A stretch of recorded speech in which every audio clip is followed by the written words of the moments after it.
Alléluia. Jésus est ressuscité. Alléluia.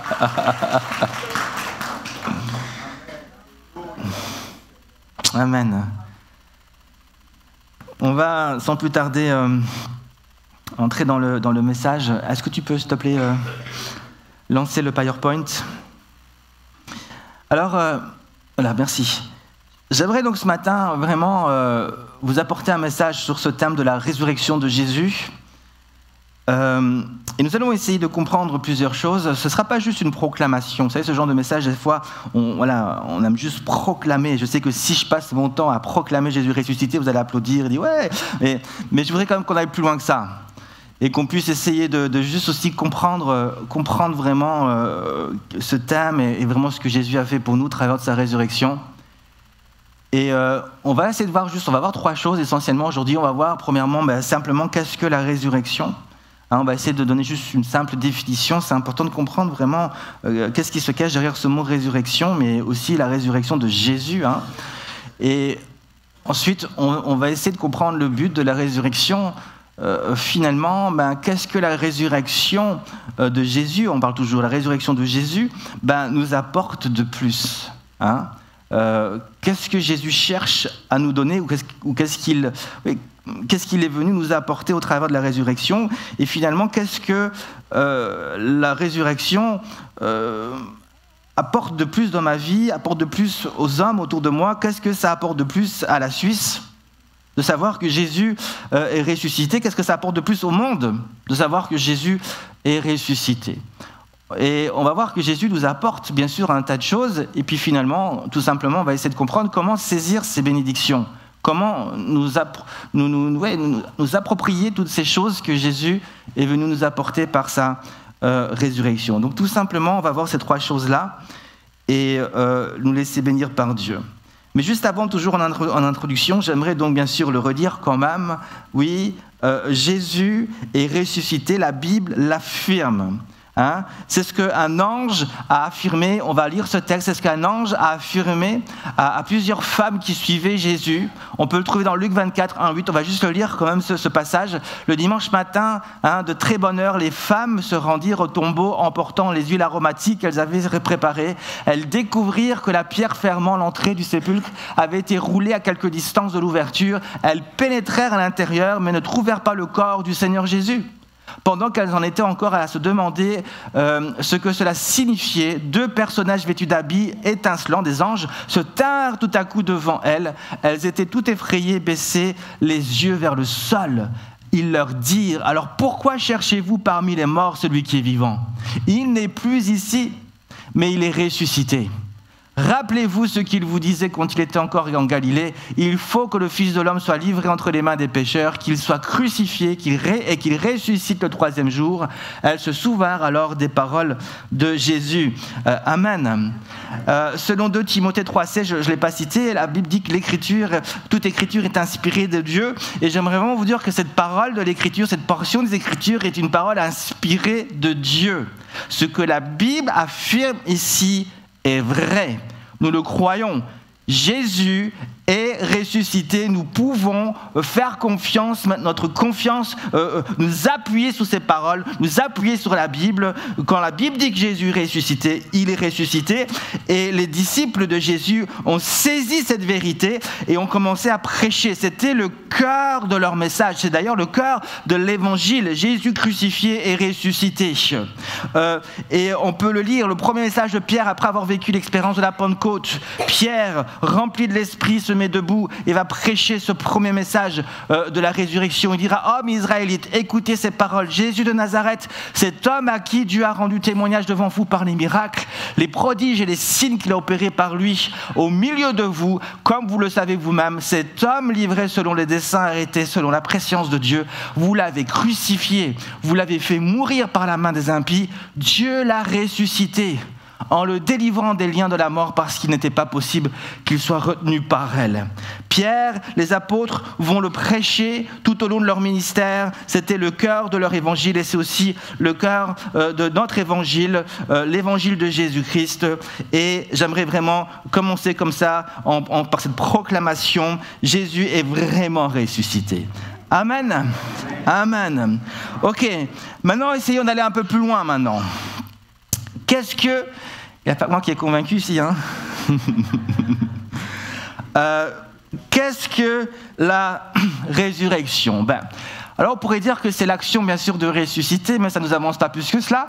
Alors que signifie donc ressusciter? Ressusciter signifie revenir à la vie.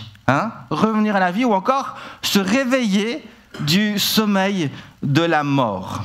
Donc en quelque sorte, lorsque la mort vient frapper à la porte du cœur d'un homme, la mort, elle a ce pouvoir de faire dormir cet homme, mais d'un sommeil particulier qu'on dira du sommeil de la mort. Okay? C'est-à-dire de séparer son âme et son esprit, l'âme et l'esprit de l'homme, de son corps. Et donc de cette vie ici-bas sur terre. Et la grande particularité de la mort est que lorsqu'elle nous attrape et nous emporte dans ce sommeil, il n'y a plus aucun moyen de se réveiller.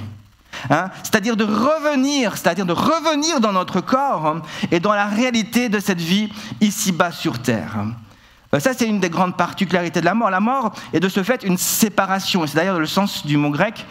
C'est une séparation. C'est une séparation de l'âme avec le corps. Mais ce n'est pas une séparation sans conséquence, comme je viens de le dire. C'est une séparation définitive, avec plus aucun moyen de revenir au contact de son corps et donc de se réconcilier avec Dieu.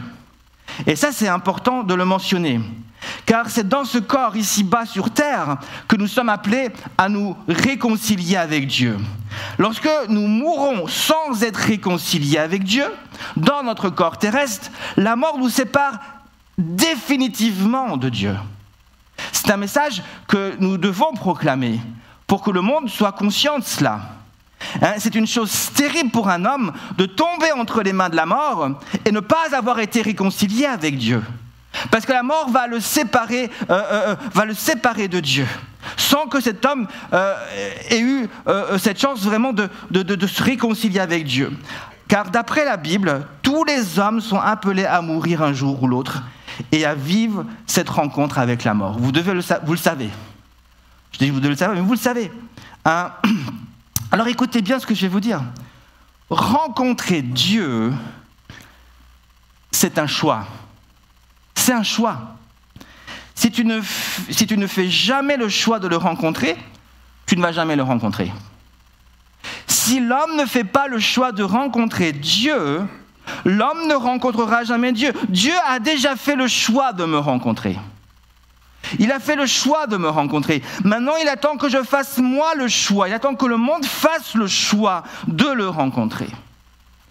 La mort ne nous laisse pas le choix. Tôt ou tard, elle ne nous laissera pas le choix. L'homme peut bien sûr choisir de mourir avant son heure, mais tôt ou tard, à un moment ou à un autre, ce choix lui sera imposé. Et donc, lorsque la mort frappe à la porte d'un cœur d'un homme, c'est simplement pour l'avertir que c'est le moment de partir. Et quand la mort frappe à la porte du cœur d'un homme, c'est déjà trop tard pour lui. La mort entre sans rien demander, prend l'homme et l'emporte. Mais quand Dieu, lui, frappe à la porte du cœur d'un homme, ce n'est pas pour nous dire « je vais rentrer, je vais te prendre », c'est juste pour dire « je suis là à la porte, est-ce que tu fais le choix de m'ouvrir ?» Donc, on doit bien saisir cela. Tôt ou tard, la mort va venir. C'est ce que, en effet, Hébreux 9, 27 nous dit. Et comme il est réservé aux hommes de mourir une seule fois, après quoi vient le jugement. L'homme est appelé à mourir une seule fois, mais l'homme est appelé à mourir, croyez-moi. Et c'est donc là que la mort et la résurrection de Jésus interviennent. La résurrection, nous l'avons dit, c'est un retour à la vie. C'est l'esprit et l'âme qui reviennent dans leur corps. De ce fait, une résurrection n'est jamais naturelle, puisque, quand on vient de le dire, lorsque notre esprit, notre âme quitte notre corps, la particularité de la mort, c'est que elle empêche à notre esprit de revenir. Et donc, la résurrection, elle, c'est ce retour de notre esprit, notre âme dans notre corps. Donc, ce n'est pas quelque chose de naturel, c'est toujours surnaturel. La résurrection, c'est surnaturel. Et Jésus, durant son ministère, a opéré de nombreuses résurrections. Et c'était bien sûr à chaque fois surnaturel. Nous pensons à quelques résurrections. Pensons à la fille de Jairus, le chef de synagogue. Jésus va la ressusciter, c'était surnaturel bien sûr. Luc 7, c'est lorsque Jésus va rencontrer cette veuve qui allait enterrer son fils. Jésus rempli de compassion va ressusciter son fils. C'était bien sûr surnaturel. On pense bien sûr à Jean 11, qui est bien sûr la résurrection de Lazare. C'était bien sûr surnaturel cette résurrection.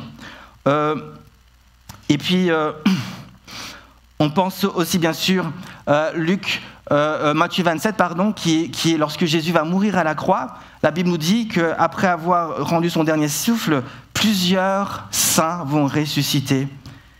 Et il va y avoir donc toutes ces résurrections qui seront là. Et tout était, bien sûr, c'était surnaturel. Mais toutes ces personnes qui sont revenues à la vie ont dû, à un moment donné, à nouveau mourir. Ils ont dû mourir à nouveau. Et ces résurrections étaient donc des signes qui accompagnaient le message de Jésus. Au même titre que les guérisons qu'il a opérées, les miracles qu'il a opérés, c'était un signe. C'était un signe pour confirmer le message. C'était un signe qui rendait témoignage de sa puissance sur le péché et sur la mort ici précisément. C'est comme si Jésus était en train de leur dire, avec puissance, le Messie a toute autorité sur la mort et il vient pour vaincre la mort et pour donner la vie éternelle à tous ceux qui croient en son nom, par le puissant nom de Jésus. C'est le message que Jésus transmettait et prêchait par ses signes et ses prodiges et ses miracles.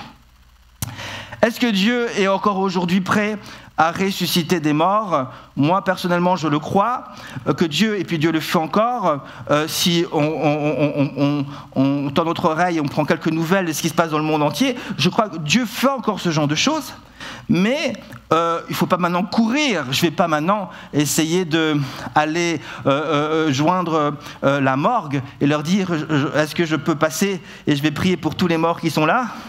Je ne vais pas non plus essayer d'aller au cimetière et puis prier pour tous les morts pour qu'ils reviennent à la vie. Non, bien sûr que non. À chaque fois que Jésus ressuscitait ses morts, on le voit clairement, on est venu le chercher. Le Père avait préparé les choses. Il marchait dans les œuvres du Père. Donc, il ne faut pas commencer à courir et dire, voilà, il est mort et je vais commencer à prier pour tous les morts que je rencontre. Où je vais à l'hôpital. Ah non. Et c'est au même titre pour la guérison divine et tous les autres miracles. Tout doit être conduit par le Saint-Esprit. Lorsque nous parlons donc, c'est un autre débat, on ne va pas rentrer plus là-dedans. Lorsque nous parlons maintenant de la résurrection de Jésus, nous parlons de l'esprit de Jésus qui revient dans son corps, qui était donc laissé dans le tombeau. Mais est-ce qu'un homme a prié pour que Jésus revienne à la vie?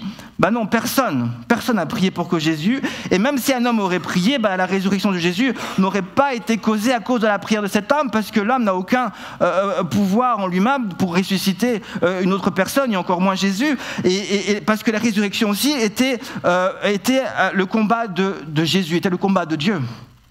Et donc, lorsque Jésus meurt, Jésus revient à la vie, mais il revient à la vie il vient par sa propre puissance, et je dirais même par la puissance du Saint-Esprit, nous dit la Bible. C'est exactement ce qui s'est passé. Romains 8:11 nous dit « Et si l'Esprit de celui qui a ressuscité Jésus d'entre les morts ». Donc, le Saint-Esprit a lui-même ressuscité Jésus, l'a ramené à la vie. Et donc, quand Jésus a rendu son dernier souffle à la croix, la mort est venue à la rencontre de Jésus, mais la mort n'a pas pu exercer son pouvoir de séparer Jésus éternellement du Père. Au contraire, elle a eu une belle surprise. Le Saint-Esprit est venu à briser son pouvoir. et Jésus a été ressuscité. Jésus a pu manifester pleinement sa vie. Et en d'autres termes, donc, la mort de Jésus a permis au Saint-Esprit de briser la puissance de la mort et du péché. Et le troisième jour, Jésus est revenu dans son corps, prouvant de cette manière qu'il a remporté ce combat sur la mort et sur le péché, et que désormais tous ceux et toutes celles qui placent leur confiance en lui, la mort et aussi le péché, bien sûr, ne peuvent plus exercer leur pouvoir. Et quand on dit bien sûr que la mort n'a plus aucun pouvoir et que le péché n'a plus aucun pouvoir sur ceux qui croient en Jésus, ça signifie que la mort ne peut plus emprisonner les hommes et les séparer éternellement de Dieu. Ça signifie que le péché ne peut plus exercer son autorité sur la vie d'un homme. Bien sûr, nous aurons encore des tentations, et bien sûr que nous allons encore tomber, mais un homme qui place sa confiance en Jésus doit comprendre qu'il a autorité sur le péché et la mort. Et que la chair, aussi puissante puisse-t-elle être, un homme qui a placé sa foi, une femme aussi bien sûr, qui place sa foi en Jésus, reçoit cette autorité pour marcher sous toute la puissance des ténèbres. Et on doit le comprendre, cela. Mais cela n'empêchera pas quand même qu'un jour, nous allons mourir. Mais mourir, on doit le comprendre maintenant dans un sens différent. Parce que nous allons mourir, mais cette mort ne va plus nous séparer éternellement de Dieu. Et c'est ce que Jésus a voulu expliquer dans Jean 11, 25 et 26, lorsqu'il dira « Je suis la résurrection et la vie. Celui qui croit en moi vivra, quand même il serait mort. » Donc il précise quand même. Après il dit « Et quiconque vit, croit en moi, ne mourra jamais. » Crois-tu cela, dira-t-il cela à Marthe. Et en fait, Jésus veut expliquer par ces versets que tout homme connaîtra bien sûr la mort, qui est une séparation de son âme avec son corps, mais notre foi en Jésus nous gardera dans la présence de Dieu pour toujours. Ce qui signifie que la mort n'est plus une séparation éternelle avec le Père, mais la mort devient tout simplement un passage. Un passage dans la gloire éternelle, dans le repos céleste. C'est une porte qui s'ouvre et qui nous permet quelque part d'aller maintenant plus haut encore dans la présence de Dieu et d'avoir cette relation, de connaître Dieu comme Dieu nous connaît. Et à ce moment-là, cette parole de 1 Corinthiens 13, 12 va s'accomplir, je le crois. Aujourd'hui, nous voyons au moyen d'un miroir, d'une manière obscure. Mais alors, nous verrons face à face. Aujourd'hui, je connais en partie, mais alors je connaîtrai comme j'ai été connu. La mort, donc, en ce sens, n'est jamais une défaite pour ceux qui ont la foi en Jésus. Elle sera au contraire un peu une délivrance, l'entrée dans le repos céleste. Alléluia. Et cela est devenu possible grâce à la mort et la résurrection de Jésus. La vérité est que nous ne pouvons pas séparer, bien sûr, la mort et la résurrection, et ni la résurrection de la mort. Et face à une telle pensée, nous ne pouvons dire que merci à Jésus. Merci Seigneur Jésus pour ce que tu as accompli pour nous, et vraiment que les yeux de ceux qui sont encore dans les ténèbres puissent entendre le message de l'Évangile, et puissent comprendre l'enjeu, puissent comprendre ce qui est en train de se passer aujourd'hui sur cette terre. Alléluia. D'où notre responsabilité de pouvoir prêcher l'Évangile, prêcher Jésus. Alors, allons un peu plus loin maintenant. Essayons de comprendre le but de cette résurrection. La résurrection est un retour à la vie. C'est Jésus qui revient pour nous donner la vie. Et Jésus, par sa résurrection, donc, veut donner à l'homme sur la terre accès à cette vie. Une vie nouvelle, une vie éternelle, une vie dans l'esprit. Mais c'est sur cette terre que Dieu veut qu'on rentre dans cette vie. Et donc, Jésus est ressuscité pour redonner vie à notre esprit, mais aussi vie à notre corps. On l'a lu dans Romains 8, 11, que l'esprit qui a ressuscité Jésus veut aussi redonner vie à nos corps mortels par son esprit qui habite en vous. C'est Romains 8, 11. On ne l'avait pas lu jusqu'au bout. Et donc, la question est, où se trouve finalement sur terre cette vie qui va nous rendre vainqueurs sur le péché et la mort? Où est-ce que l'homme sur la terre peut-il trouver cette vie qui fera de moi un vainqueur en Christ, mais aussi une source de bénédiction pour les autres. Alors, on va essayer de comprendre cela, parce que cette vie, elle est là. Et aujourd'hui, l'homme a accès à cette vie grâce à la résurrection de Jésus. Mais comment ça se passe et comment je peux accéder à cette vie, enfin, comment c'est possible d'entrer dans cette vie? Alors, on va juste lire un passage. Jean 1, les 4 premiers versets. Au commencement était la parole, le logos en grec, et la parole était avec Dieu, et la parole était Dieu. Elle était au commencement avec Dieu. Toutes choses ont été faites par elle, et rien de ce qui a été fait n'a été fait sans elle. Elle était la vie, et la vie était la lumière des hommes. Ici, on a la réponse. Où se trouve la vie? Elle se trouve dans le logos, dans cette parole. C'est quoi le logos? À ne pas confondre avec le rhéma. Le logos, c'est aussi traduit par le discours. C'est donc une parole, mais une parole qui a été réfléchie, une parole qui a un commencement, l'alpha, une parole qui a une fin, l'oméga. C'est une parole qui a une parole qui dévoile des pensées, des idées. Et donc ce logos, par rapport à Dieu, c'est la volonté de Dieu qui est dévoilée. C'est l'alpha et l'oméga. C'est tout ce que nous avons besoin de savoir sur Dieu. C'est toute sa volonté, c'est le logos. Ce logos, la volonté de Dieu, sa révélation. Et ce logos, Dieu est venu le dévoiler aux hommes. Comment fait-il donc premièrement? La parole logos a été faite chair et elle a habité parmi nous. Jésus vient maintenant, il incarne, Jésus vient, la logos vient, la personne de Jésus, pour que la volonté de Dieu soit dévoilée aux hommes. Mais ce logos, à ce moment-là, ne peut pas pénétrer les cœurs. Les hommes peuvent juste l'entendre, les gens peuvent juste le voir, les gens peuvent profiter du ministère de Jésus, mais à ce stade, le logos ne peut pas habiter le cœur de l'homme, et donc la vie ne peut pas habiter le cœur de l'homme. Et c'est à ce moment-là, donc, et c'est là que la résurrection intervient. Comme Jésus ressuscite, donc il revient avec cette vie de résurrection. Et Jésus va permettre maintenant à cette vie de se répandre sur terre. Et maintenant le logos devient accessible à tout le monde. Je ne sais pas si vous comprenez cette pensée qui est profonde, mais qui est tellement puissante. Jésus ressuscite. Jésus maintenant, il a dit « Je suis le chemin, la vérité et la vie ». Jésus maintenant est cette vie qui, quelque part, s'incarne en la personne du Saint-Esprit pour que tous les hommes puissent maintenant recevoir ce logos dans leur vie, comprendre la volonté de Dieu, connaître Dieu et eux-mêmes maintenant marcher sur terre et incarner cette vérité. Et Jésus a dit « En vérité, je vous le dis, si quelqu'un garde ma parole, mon logos, il ne verra jamais la mort. » Et donc, ce logos doit être incarné. Nous devons le recevoir maintenant. Et c'est possible maintenant par le Saint-Esprit. Et Jésus l'a permis grâce à sa résurrection. Donc, quel est donc le but de la résurrection? Ce n'est pas de voir Jésus avec nos yeux physiques, bien sûr.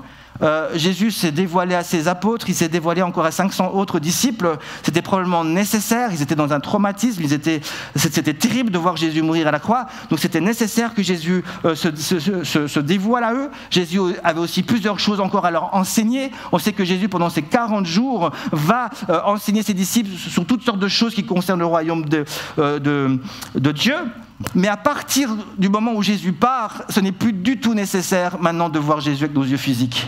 Parce que nous avons tout ce qu'il faut. Nous avons le témoignage des apôtres.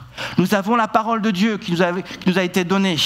Et tout ce dont nous avons besoin de savoir pour accéder à ce logos dans nos vies, dans nos cœurs, Dieu maintenant nous permet d'accéder à ce logos qui est esprit et vie au travers de sa parole de Dieu, qui est aussi son logos qui nous laisse dans les pages de la Bible. Et c'est juste extraordinaire ce que Jésus fait pour nous.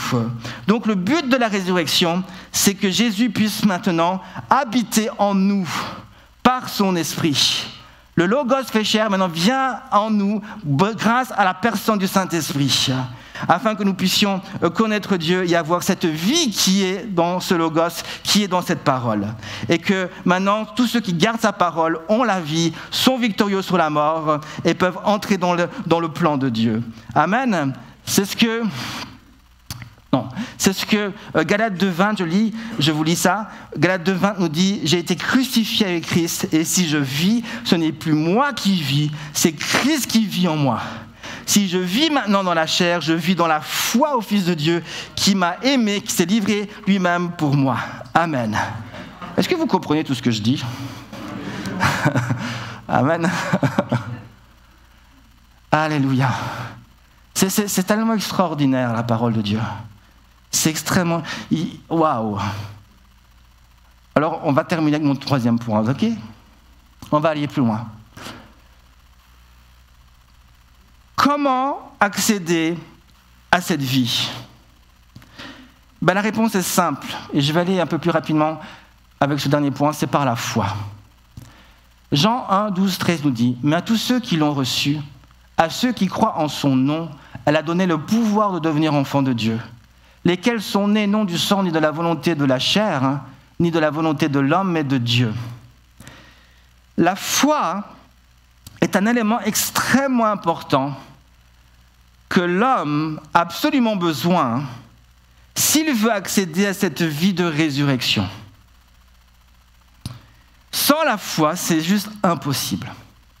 Et je voudrais que vous puissiez bien comprendre comment ici la foi va-t-elle intervenir pour que je puisse avoir accès à cette vie de résurrection.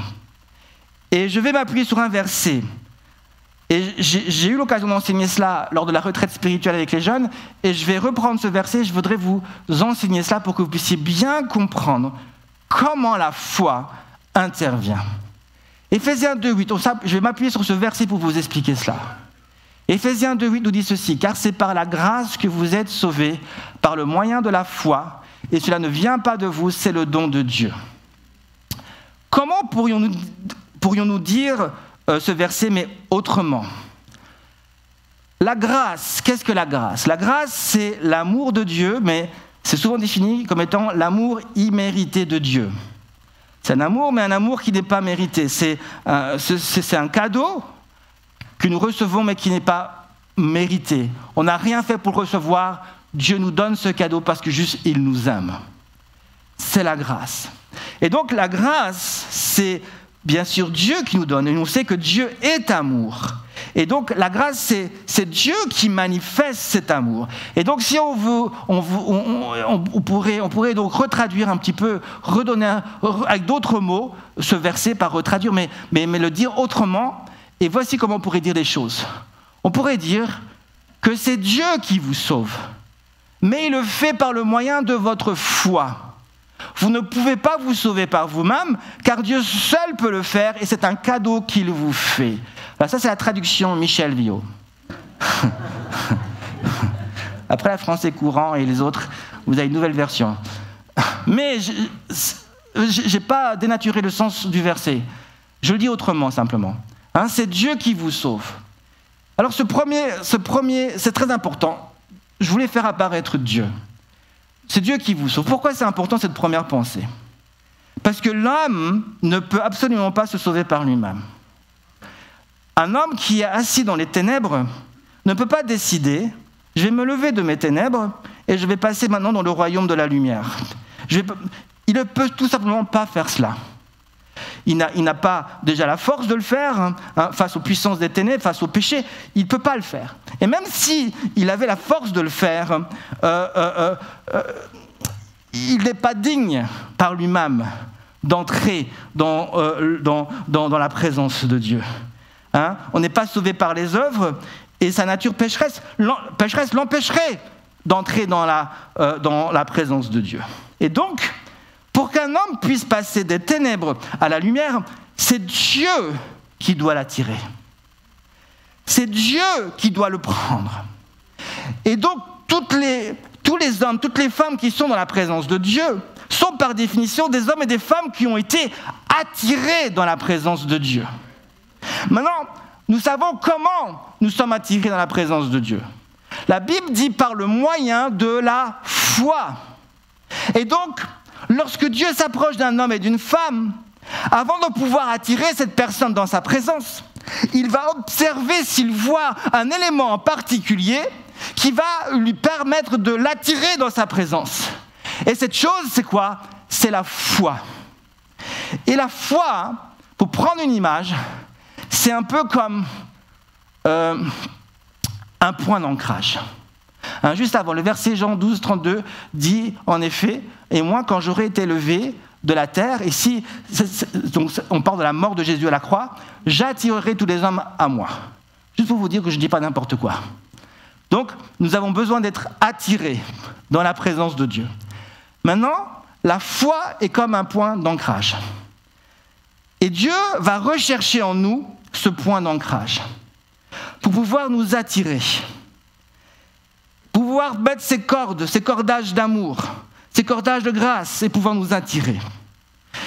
Et si donc je viens avec mon argent, ça ne marchera pas. Seigneur Jésus, regarde, j'ai 10 000 francs, sauve-moi. Ce point d'ancrage ne sera pas suffisamment solide, ne résistera pas à la grâce de Dieu. Seigneur, je viens avec mon intelligence, vas-y, sauve-moi. Ça ne suffira pas. Seigneur, regarde mes œuvres, regarde mes diplômes, regarde comme je suis courageux, tu pourras faire des grandes choses avec moi. Ça ne suffira pas. Tous ces autres points d'ancrage ne résisteront pas, ne seront pas suffisamment solides, ne résisteront pas à la grâce de Dieu. Un seul point d'ancrage permettra à Dieu de nous attirer dans sa présence, c'est la foi. C'est la foi. Et quand je m'approche donc de Dieu, Dieu regarde s'il y a cette foi qui est là. Et alors qu'il y a la foi, Dieu va pouvoir lui-même m'attirer dans sa présence. Tout ce que j'ai vraiment besoin de faire alors, quand je me présente devant Dieu, c'est de me présenter avec cette foi, cette confiance en lui. Et alors que je passe ma confiance en Jésus, alors que je passe ma confiance en Dieu, Dieu peut m'attirer dans sa présence. Et alors que je suis dans sa présence, Dieu maintenant, toujours par la même foi, va me permettre de voir tout ce qu'il m'a donné dans sa grâce. Il va me permettre de voir toutes les bénédictions qu'il m'a données dans sa grâce. Et par la même foi, je vais pouvoir saisir ces bénédictions. Saisir ce que Dieu a prévu, a acquis pour moi à la croix. Donc, Dieu, aujourd'hui, veut me rendre capable de pouvoir saisir ces bénédictions. Mais avant de saisir ces bénédictions, nous devons nous laisser attirer dans la présence de Dieu. Et c'est là que beaucoup de personnes sont dans l'erreur. Parce que beaucoup viennent, proclament des choses, saisissent des choses. Ils disent, je saisis ces promesses-là, je proclame ceci, je dis ceci. Et ils le font alors qu'ils ne sont même pas forcément dans la présence de Dieu. Avant de pouvoir saisir les promesses de Dieu, laisse-toi attirer dans sa présence. Laisse-toi attirer dans sa présence. Le simple fait de proclamer des choses ne te donnera pas l'assurance que tu vas recevoir ces choses. Tu as d'abord besoin d'être attiré dans sa présence. Et alors que tu es dans sa présence et que Dieu touche ton cœur et que tu as cette relation, cette communion avec Dieu, Dieu va te rendre capable de saisir ces choses. Et tu vas pouvoir proclamer dans la foi ces choses. Mais ce sera une foi qui sera vraiment une foi qui vient de cette présence de Dieu, de ce logos, qui est même plus, qui sera maintenant un réma. Une parole que Dieu va mettre en lumière et qui va saisir mon cœur et je pourrai proclamer. Alléluia. Est-ce que vous comprenez? Jésus a rendu ça possible par sa résurrection, sa mort et sa résurrection. Et ce matin encore, il veut nous attirer dans sa présence. Dieu est là, il regarde. Est-ce qu'il y a ce point d'ancrage dans mon cœur? Est-ce qu'il y a ce point d'ancrage? Alors que je m'approche de Dieu, qu'est-ce qu'il y a dans ma vie? Sur quoi va-t-il pouvoir s'appuyer, s'accrocher pour pouvoir m'attirer? Je vous laisse réfléchir à cela.